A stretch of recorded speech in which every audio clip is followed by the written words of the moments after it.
नमस्कार मंडळी, श्रद्धाज रेसिपीमध्ये तुम्हा सर्वांचं खूप खूप स्वागत। आणि पहिल्या श्रावण सोमवाराच्या आणि नागपंचमीच्या तुम्हा सर्वांना खूप साऱ्या शुभेच्छा। तर आज आहे नागपंचमी आणि पहिला श्रावण सोमवार। शिवामूठ आहे तांदळाची।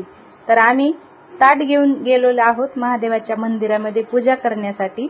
इथं अगोदरच बायांनी पूजा केलेली होती, तर दुसऱ्याची पूजा न मोडता महादेवाला थोडंसं पाणी वगैरे घालून शिवामूठ ठेवलेली आहे। त्यानंतर वस्त्रमाळ अशी देवाला केलेली लावलेली आहे आणि त्याच सोबत विभूती सुद्धा लावून घेतली आहे।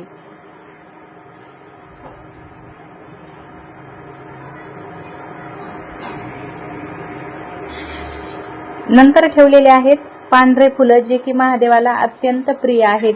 आणि त्यानंतर 108 बेलाची पानं घेतलेली आहेत। तर ओम नमः शिवाय असं म्हणत हे पानं पिंडीवर मी ठेवून घेतलेले आहेत। त्यानंतर ठेवलेली आहे इथं फराळाला काकडी।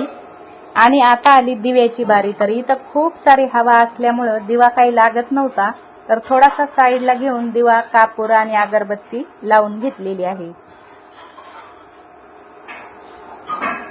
आणि नंतर केलेली आहे महादेवाची आरती।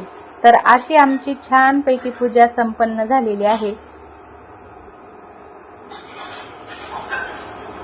त्यानंतर आलेलो एक घरी आणि घरी बनवणार होतो आम्ही साबुदाण्याची खिचडी। तर साबुदाणा रात्रीच भिजत घातला होता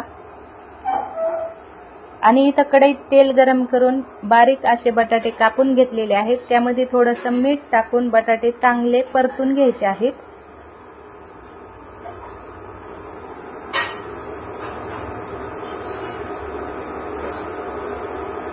त्यानंतर 10 ते 12 हिरव्या मिरच्या मिक्सरमध्ये बारीक करून घेतलेल्या आहे। शेंगदाण्याचा कूटही अगोदरच बारीक करून ठेवला होता, त्यामुळे खिचडी परतायला एकदम सोपं झालेले। तर बटाटे आता चांगले परतून झालेले, त्यामध्ये टाकणार आहे मी हिरवी मिरची।